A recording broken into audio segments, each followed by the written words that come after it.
If Freedom Failed.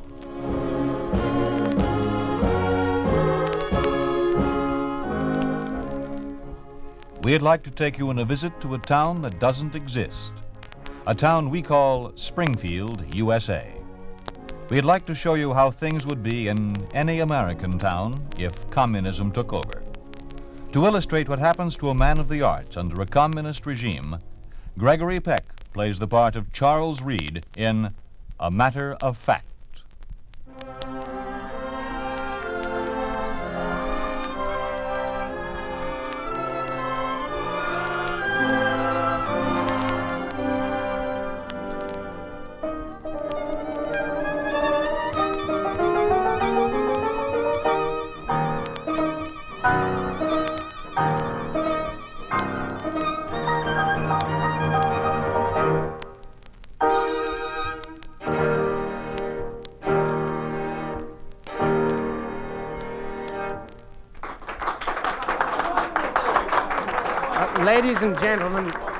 Ladies and gentlemen, this concludes the first of a series of chamber music concerts which is being presented by the Springfield County Museum.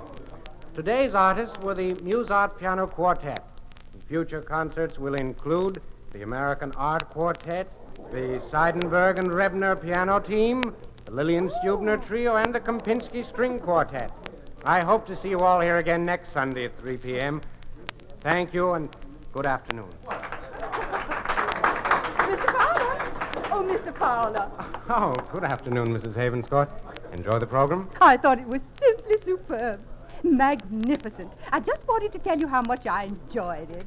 Such melody, such music. Well, thank you very much, Mrs. Havenscourt, and I'm sure our future programs will be equally as good. Oh, here's Mr. Reed. Afternoon, Jack. Afternoon, Jim. Nice program. Thank you. Well, this is Mrs. Havenscourt. I'd like you to meet Mr. Reed, the director of the Springfield Museum. How do you do? Oh, I'm so happy to know you. You're all doing such wonderful work bringing all this culture to Springfield. Well, we're happy if our efforts please you. Goodness knows this is one place the communists haven't tried to interfere with. Everything else in town has to be supervised. Well, do forgive me if I run off. I must talk with you again sometime. Good day. Goodbye. There's appreciation of art for you. That woman knows nothing about music, but she's been here for every series. Likes to talk about it to her friends, I guess. Well, that remark she made about the communists interfering, I'm afraid they've finally gotten around to us. Oh, no. What could they possibly find wrong with the museum? I'm having a meeting in my office tomorrow morning with the rest of the staff. I expect to have the complete directive by then. Oh, I don't see what they could possibly want with us. Everything in the museum is... Well, it just is. We'll know more about it tomorrow. Oh, how about coming over for dinner tonight? Oh, thanks a lot, but not tonight. I'm booked. Grace? Who else? Tell Stella I said hello anyhow. See you in your office tomorrow. I'm curious to know about our new directive.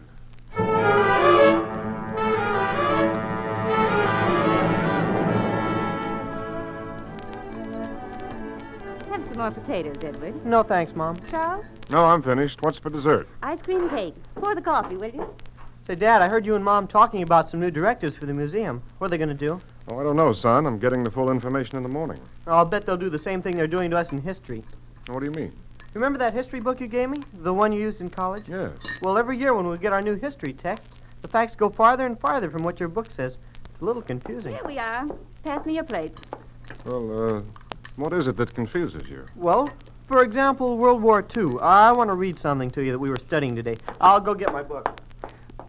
Poor boy.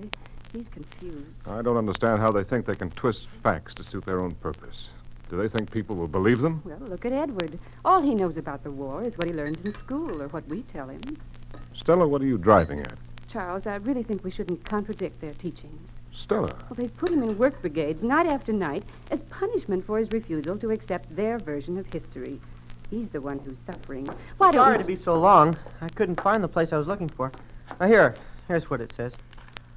Only the heroic struggle of the Soviet armed forces, which fought fascist Germany single-handed, made it possible for them, without any outside help, to completely smash the Hitler war machine and liberate Europe from the German fascist invaders. Well, doesn't it say anything about a little help from us by means of an invasion? Yes. Here. The main objectives of the landings by the English and Americans was not so much to defeat the Germans as to forestall the complete liberation of Western Europe by the Soviets. Give me that Charles, book. Dad, stop my this. book! I'm sorry. Edward, pick up your book. I'll help you manage. Charles, I think you'd better rest. You have a meeting in the morning.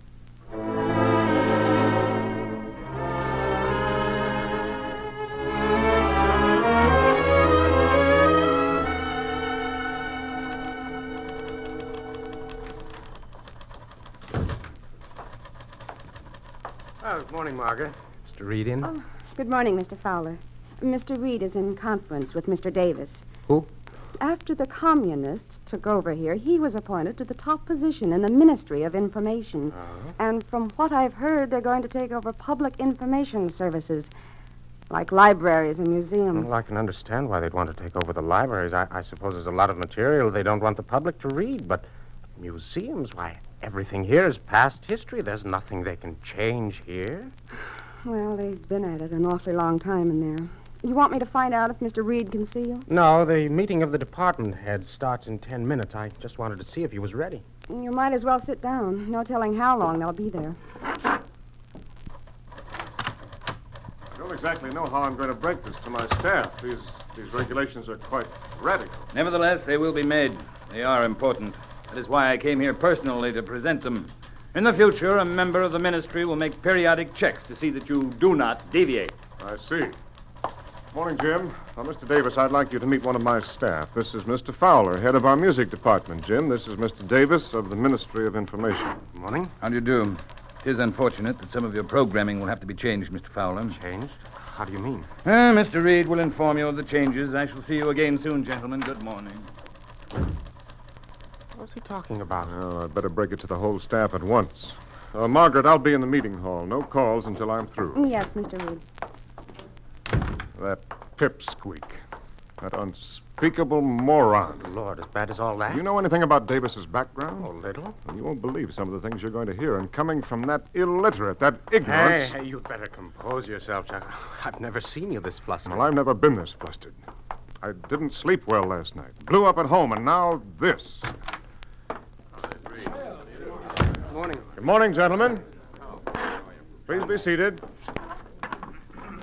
Gentlemen, I suggest you prepare yourselves for a shock. Or rather, several shocks. All of our schedules here at the museum have been altered.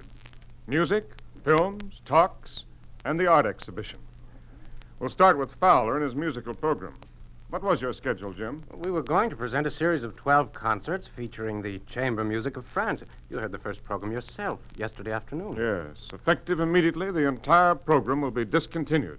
Oh, no. Jim, you can't be serious. I'm perfectly serious. Now for the documentary films, gentlemen. The series of films entitled Fishing Around the World is canceled. An approved film showing the advantages of living on a collective farm will replace the one entitled Speckled Trout Across Canada. I presume that this film is considered subversive. Gentlemen, quiet, please. Now, here are the written regulations governing your various departments. I shall not cover the instructions given us in regard to which paintings we may exhibit, nor on the subjects we may discuss. Your schedules will be altered to conform with these approved programs immediately.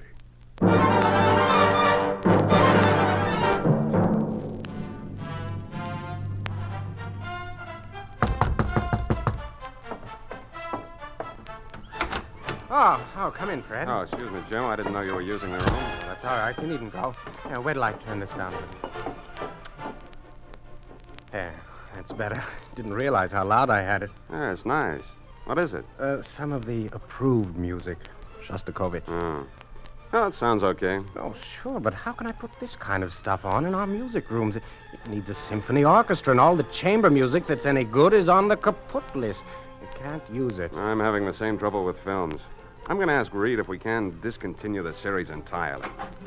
Mr. Fowler, Mr. Taylor, would you step out into the hall, please? Oh, Mr. Reed, I wanted to talk to you. My schedule of films, it seems that... Oh. Yes. Go on, Mr. Taylor. I'm sorry. I didn't know you were with Mr. Reed. It wasn't anything. Mr. Davis wants us to accompany him. Please, I'd like to hear what Mr. Taylor has to say about his films. Well, I wanted to ask if we could discontinue the series. Doesn't the subject matter appeal to you, Mr. Taylor? It isn't exactly that. It's just that the attendance has fallen off. It hardly seems worthwhile. Nevertheless, you will continue to show them. And I suggest that you publicize them a little more than you've been doing. That may increase the attendance somewhat. I shall be happy to comply with any instructions issued by the director, Mr. Reed. After all, it is his prerogative to determine Mr. Taylor, I should like to remind you that the cultural activities in this city fall under the Ministry of Information, and I am in charge of that department. Mr. Reed serves only to transmit orders from my office. Now, just a minute, Mr. Davis. I am director of this museum. I don't intend to be a mere figurehead. I am not interested in your intentions. I shall remind you of one thing. If there is any further deviation from the orders issued by the ministry, you may be even less than a figurehead. No, I did not come here to argue with you. Just opened a new exhibit, I understand. Yes, we have. It's pottery and porcelain from various ages. That's the one. I wish to see it. All of you will please accompany me.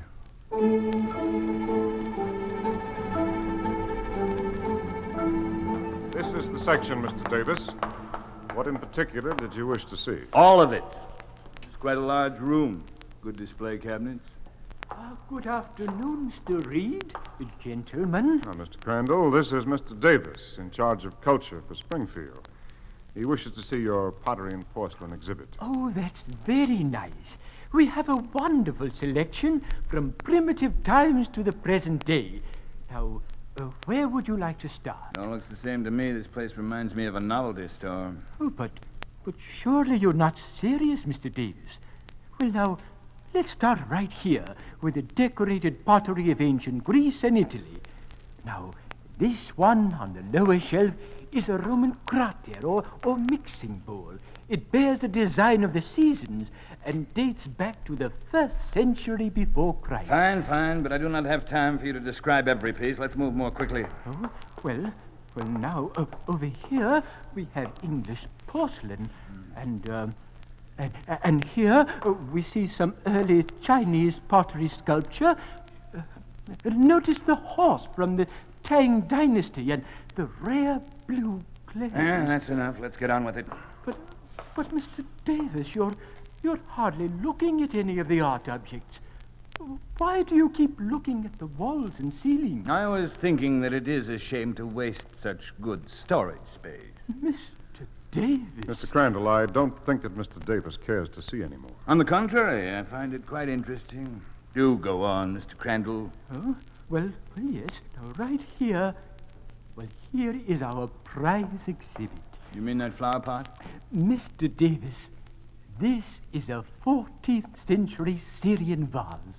Notice the metallic luster and the beautiful blue glaze. And unlock the case, Mr. Crandall. Sir? I'd like to take a closer look. Well, Mr. Reed, I don't think... Unlock the case. Do as he says, Mr. Crandall. Why, yes, of course. Now, please, Mr. Davis, don't take it off the shelf. You might... Now, what is so wonderful about a piece of dishware? Dishware? Why, for years this was in the Victorian Albert Museum. We have received hundreds of requests to display it. Now, if you will only look closely at the... How clumsy of me. You did that on purpose. Mr. Reed, I want all of this junk moved out of here. We're going to move the public library in this section of the museum. And, of course, we shall no longer need the services of Mr. Crandall. He's dismissed.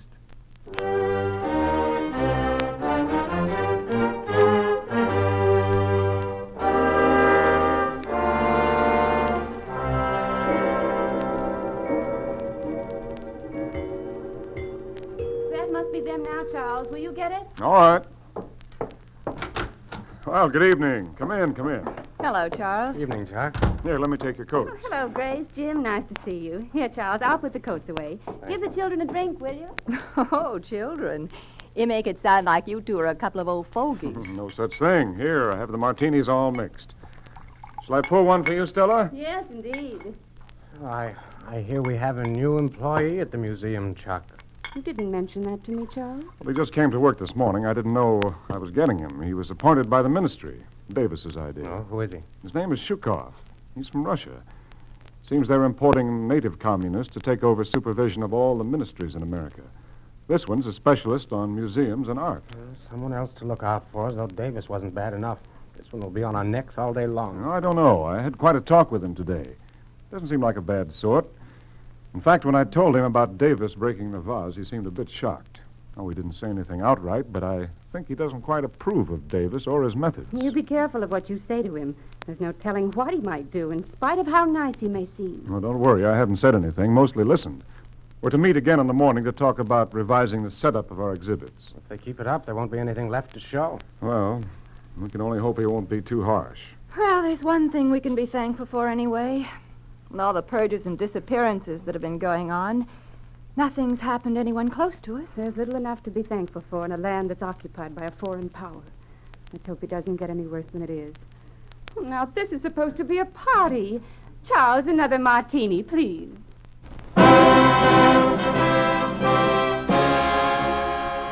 You are listening to A Matter of Fact, starring Gregory Peck. A story of the way things could be if communism took over. A picture of what life would be like under a communist regime in an ordinary American town. A town we call Springfield, U.S.A.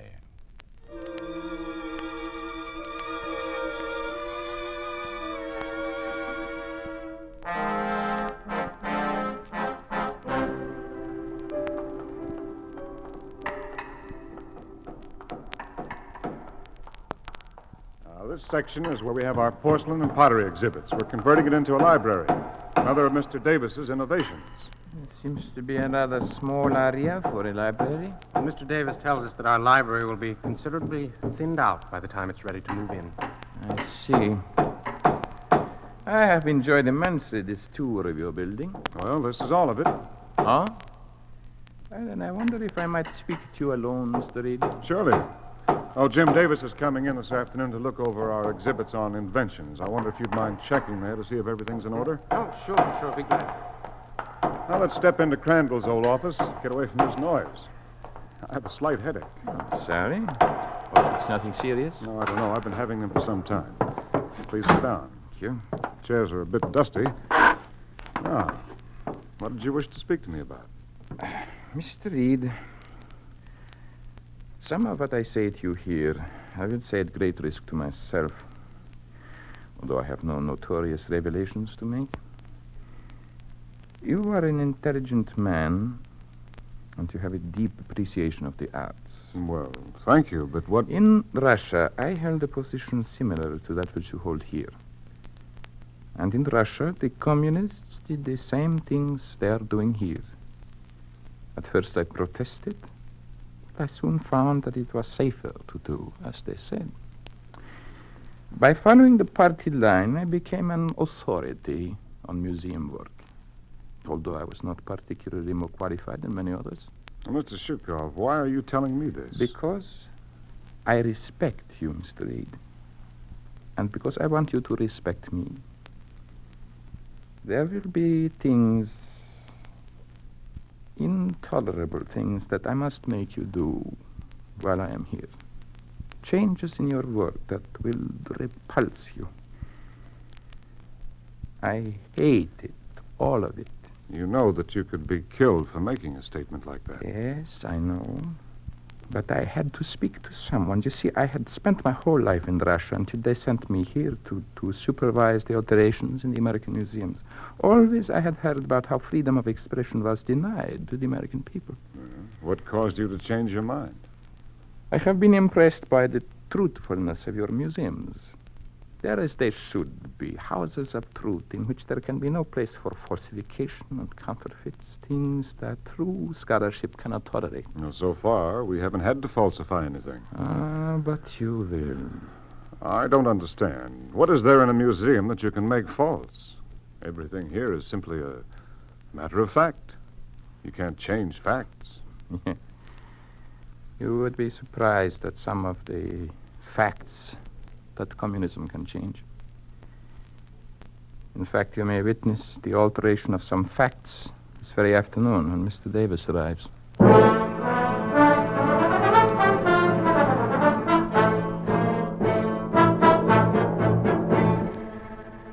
Davis? Yes, Mr. Reed. I'm over here in the electrical section. Sorry I didn't catch you when you came in. Oh, that's all right. I've been enjoying myself browsing through these displays. They're very amusing. Amusing? Yes, I don't know who's been doing your research, Mr. Reed, but I've never seen a more flagrant display of misinformation. Take this exhibit right here, the works of Thomas Alva Edison. Edison was one of America's greatest inventors. But what did he invent? What? Everything you see on display here. Permit me to show you where you're wrong. This card here, for example. It reads, Edison includes among his first inventions in the field of telegraphy the transmitter and receiver for the automatic telegraph, similar to the model displayed here. Well, he did invent it. Mr. Reed, I have with me some notes from the encyclopedia compiled by the Communist Academy of Science. In them, you will find that the transmitter and receiver shown here were invented by Jacobi in St. Petersburg in the year 1845. Mr. Edison wasn't born until 2 years later. Mr. Davis, I don't believe that, and I don't think you do either. This is just one of the many errors I find here. It seems that your greatest errors lie in the dates of these inventions. The most important advances in almost every field come after the revolution in Russia. Under communism and its resultant freedom, men of science were able to forge ahead in these many fields. Let us consider this carbon telephone transmitter. Edison worked with Emil Berliner on that. They invented it together. The telephone was invented in Russia. I see that you have credited Edison with the invention of the first motion picture machine. This was invented by Boldyrev. Just what other inventions did the communists inspire, Mr. Davis? In this department, almost everything you have attributed to these imposters. You know, of course, Vix-Tasemsky. No. Then you are not fit for your job.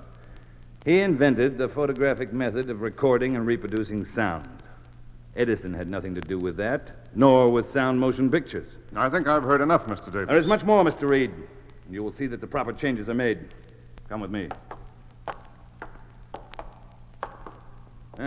Here. A model of the plane in which the first sustained flight was made by the Wright brothers, Poppycock. 25 years before them, Golubev became the first flyer in the world when he flew the first motor-driven plane built by Alexander Moltchasky, the father of modern aviation. May I see those notes, Mr. Davis? You may. And in your office, you will find a copy of the Academy of Science Encyclopedia to guide you in making the necessary changes in these exhibits. I see. This is quite interesting. The theory of jet propulsion was originally developed under the Communist Aeronautic League. And the design for the first jet plane was suggested by Tsiolkovsky. Yes. Now, this list covers a multitude of subjects. Aeronautics, electricity, transportation, communication. That is correct. Please see that the guide cards are changed in accordance with the Academy Encyclopedia so that proper credit is given for all these works. Is that all? Yes, that is all. Oh, yes. The bust of Benjamin Franklin in the main hallway. You wish to have the bust removed? Oh, yes. Franklin's experiments in electricity were stolen from early Russian scientists. You knew this all along? Why, of course. His statue will be removed immediately. Not removed. Destroyed. Oh, destroyed, of course. Like this. Control yourself, Mr. Reed. You will need those notes. You serve no purpose by tearing them up. Now, let us play safe. Let us destroy all photographs and paintings and statues and books. Burn them! I don't think that will be necessary. Just a certain few which we find are not in keeping. And the names of the artists will be removed from our paintings, and we'll add the name of some communists. Mr. Reed, you've been working too hard. A little rest will do you What of our painting in the lobby? The one of Adam and Eve. Shall we have it removed? Or has it been established by the ministry that they, too, were communists? Don't get excited. Oh, I have an even better idea. Why don't we just tear down the whole museum, Mr. Davis? This model of the telephone. Edison didn't invent this. Tear down and destroy. Where did communism begin its work of alteration, Mr. Davis? Wasn't it with the churches? All the churches have been closed or destroyed. Like this. What about the symbols of religion? What about God, Mr. Davis?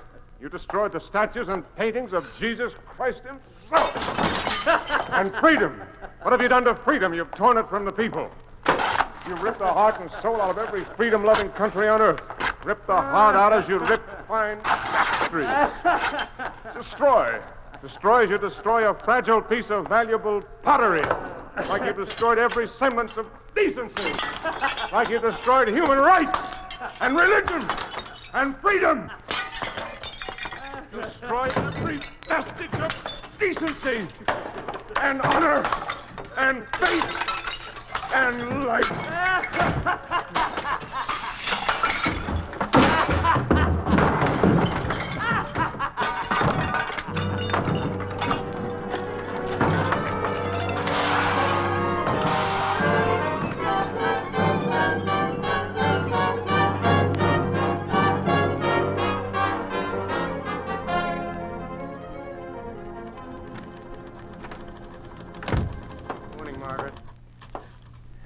Yet on Mr. Reed? No, I haven't. No one answers at the house. Well, how about the Ministry of Information? They said they'd call us if they found out anything. And Mr. Davis said he was coming over this afternoon to see how we were progressing on labeling the new exhibit. Well, he's going to be unhappy. It's not coming along very well. Nobody wants to put up those lies. I've been typing a list of the inventions. Listen to what they say. Further information will be forthcoming on other inventions developed under the Communist Academy. These include calculating machines, ice hockey, guerrilla warfare, cobblestone streets, and the bicycle. Do they actually think anyone would believe that? Here's another quote. Only in communistic theaters is Shakespeare performed as he was intended to be performed. Oh. Come in, Mr. Shukov. We were just reading about some of the inventions which were inspired by communism. It's rather ridiculous, aren't they? Why, Mr. Shukov, that's a strange thing for you to say. Not so strange. Being careful is a waste of time. You see, some days ago I had several long talks with Mr. Reed. He knows how I feel about this sacrilege. Then you don't follow this line? No, I never have. But it was necessary to appear to be doing so in order to survive. Still, it isn't wise to air these opinions so freely. What difference does it make? The communists have altered the laws of nature to suit themselves. They have made a mockery of history. What good is accomplished when one must go through life wearing blinders, seeing only half-truths? Mr. Reed felt that way, too. Yes. But he won't have to cope with the evils of communism anymore. Why not? He's insane.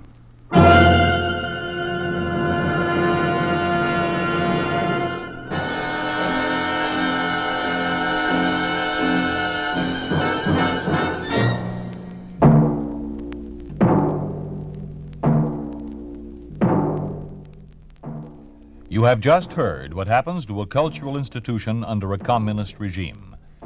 You have just heard how facts can be altered to suit the purpose of the party in power. You think this could not happen? It did happen. It did happen in the communist-dominated country of Russia. It did happen in the Lenin Museum in Moscow. In this museum, in order to hide true facts, the communists destroyed and counterfeited all material unfavorable to their regime.